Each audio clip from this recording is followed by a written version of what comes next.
Welcome to the slop farm. Enjoy the video. You start by making the machine stable and ready. Check feet and level immediately so vibration stays low. Once connected, attach both water hoses correctly, hot to hot, cold to cold, and tighten the fittings to prevent leaks. For the first run, load no more than 1/2 capacity to let sensors calibrate. Add a small amount of mild detergent so the drum and dispenser clear. This step primes pumps and verifies plumbing, which saves time and prevents early issues. You choose the right program because washing efficiency depends on it.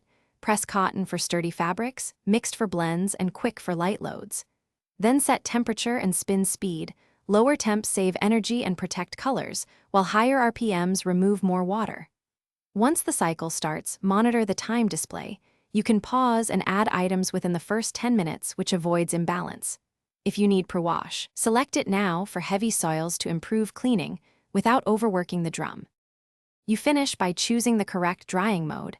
Sensor dry yields optimal moisture levels and prevents overdrying, while low heat protects delicates. Once complete, open the door and remove items promptly to reduce wrinkles, then clean the lint filter. This keeps airflow efficient and reduces odors.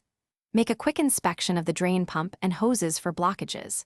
If you encounter vibration, redistribute the load and red-iron feet. And if the dryer shows no heat, check venting and reset power before calling service. Thanks for watching.